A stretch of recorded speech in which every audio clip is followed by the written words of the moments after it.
I'm here with Chaske. Hey, thanks for being with us. Thanks, man. You know, saw the film. You know, great portrayal of the character. I know he's nameless, but they gave him the name Virgil, just as a point of reference. Mm-hmm. Were you involved with giving him a name, or was that something that Alex and Andy already? I think it was Alex and Andrew. Okay. Yeah, Alex and Andrew and Ken. They're the ones who came up with that because, in the book it's all in his head. Mainly the stuff is in his head. So you got to try to adapt that to the screen, which is really hard to do.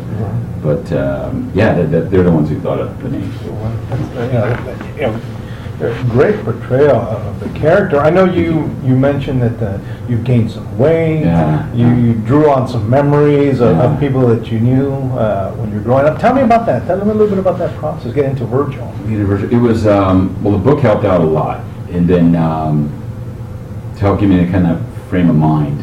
But also just growing up in Montana and having characters kind of like Virgil, and they were always fascinating characters. They're very colorful.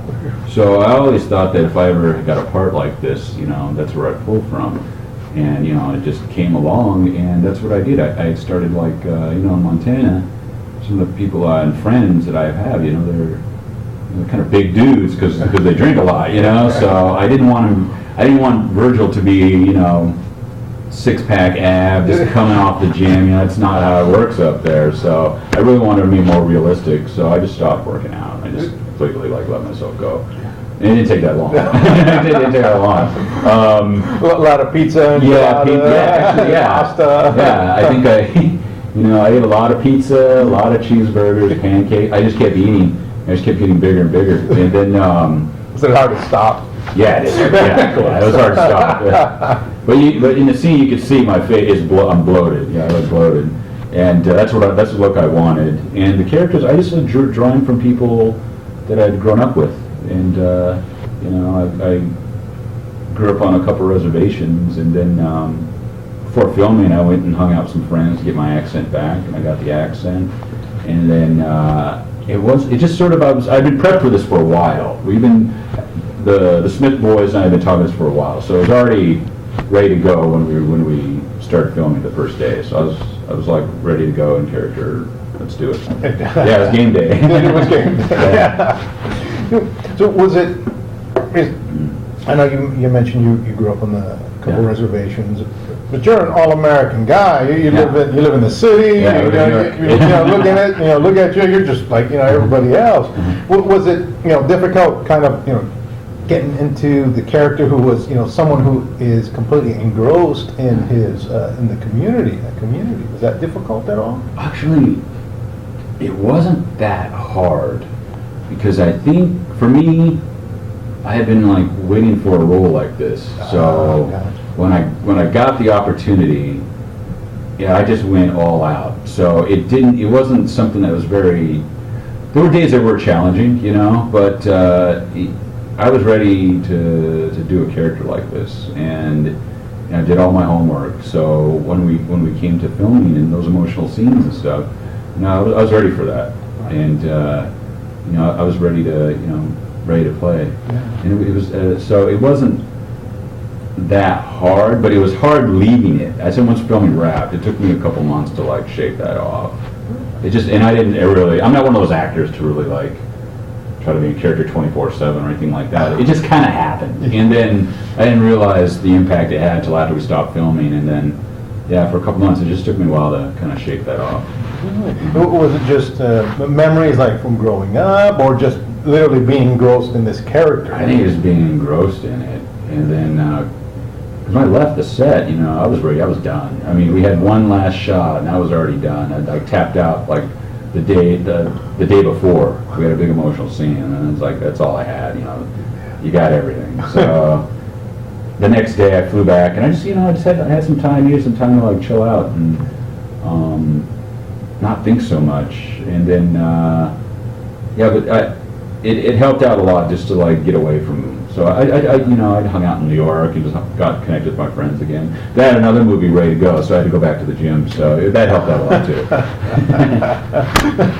Got out of the complete habit of eating and the mentality and everything. Got back into shape. That was hard. That was really hard.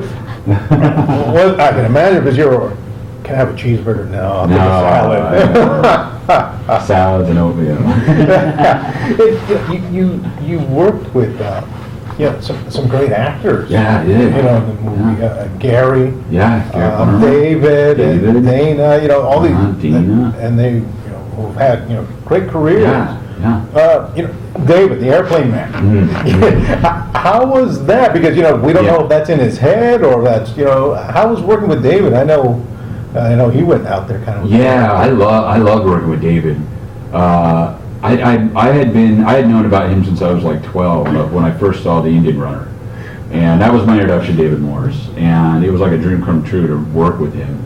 And I learned a lot just by watching him. Just watching how he conducts himself on set and how between takes, how he'd stay in the moment, the character, and he just works. And I just would watch him. But I was very intimidated by him first day of shooting because I knew how much experience and how good he was. And I just didn't want to screw it up. So I basically was I just did a lot of reacting to him. Which is, I don't know, it's the smartest thing I could do at that time, just react to it. But he's a nice man. He's so nice. Just one of the nicest guys. And very supportive. Just a cool dude. Just a really cool guy. Yeah. And that would seem to lend well for the character, but here's this, this airplane guy, and you don't know. Yeah. You are reacting to him. So that probably was that the best thing that you thought would connect with his character in the movie, just kind of reacting to David? Yeah, because you don't, in the film, you don't know what he is, really. Yeah, you really, you get it, but I wanted Virgil's reality to be his own, so I didn't want, for Virgil, I didn't want him to give away to the audience that this was all in his head. He believed it, this is in his mind, and that's what I committed to. And he didn't. It's up to the audience to figure that out. But I wanted Virgil. That's what he believed. Right. Let me ask. In making this movie, was it because it's really cerebral? Yeah. Surreal. Yeah. And yet very grounded. Because it's not aliens flying out. You don't know if it's alcohol or what it is. In regards to other films that you've done. Is this like a standalone in the way it was made and the way you portrayed it and the way the characters a little different from something like maybe playing your character, which is a drama and it's we know it's real, but this one is a mixture of these three different levels. Yeah. Did that have an effect on you personally? Was it weird when you were making the movie? Okay, I got to jump from this surreal moment to this real moment to this. No, I kept it pretty simple when it comes to Virgil's reality, because I think he really believed this was going on, and I think he was into escapism a lot, because of course he drank a lot and he went into his own fantasy worlds, and I really wanted to make sure that Virgil, that audience knew that that's his commitment, that's his reality. And when jumping to levels, and it's a very surreal movie. I mean, it could be out there. I mean, you should have seen the first 3 cuts. And what I liked about it, it takes you on a ride, and it takes you on this ride in this guy's mind, who in these 4 days, he's going through a transition, and that's what I hope people come out with. Like, there's a transition here of this man who's in so much pain and hasn't dealt with a lot of stuff, and it's coming out, it's surfacing. And that's the only way he knows how, is to drink the pain away and go somewhere else. And so that's what I kept focused on. It was quite easy, because Alex and Andrew they're very supportive, and you just had to look at them and you'd know if you were doing good or not. You knew if you were. If it was where they were headed. Yeah, if you're in the zone. Yeah. Gotcha. And they were very supportive. A couple more questions. when now that you've read the book, you did this, did the movie, and now it's over. Is it what kind of effect on you does it have? Does it still have an effect, or is it you made the movie and it was a job, and it's and you're done, or is it does it take you back? What kind of effect on you does it have? I think for me, I've never had the problem with, some actors, don't like watching themselves. I'm not saying I like watching myself, but I look at it as a audience. And I've watched, we watched the screening the other night, and I wasn't like, I was more looking at the film. I was looking at how Alex and Andrew, but the cinematography, the way it was shot, the music. I was watching other people's performances, and it doesn't affect me. Like I always consider, like, you're a painter, and you're painting. You're really focused on this painting, and sometimes you just got to take a step back and look. And like, okay, that's what I always felt about acting. You're in there, you're doing it, but then sometimes if a director needs you to do something, you're not quitting there. It's okay to look at the playback, because I can go back and like watch it and see what they want, and like, okay, I know what you want, and then I can go do it. So I've never had a thing about that. I'm very self-conscious about that. Oh, okay. So you can look at it objectively. I can look at it objectively. You're not looking at yourself. You're looking at a project or a film. Yeah.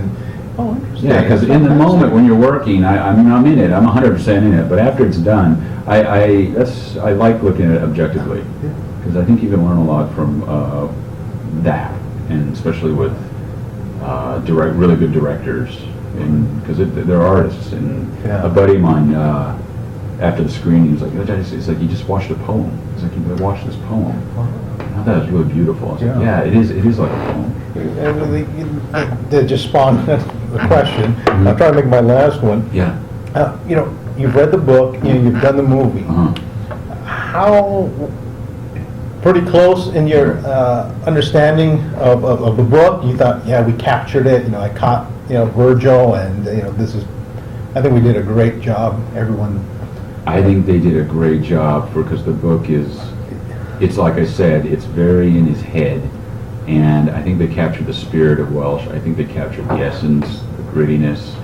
I don't know if I captured Virgil or not. That's up to the audience and it's up to them. But I feel like, I feel like I did my best.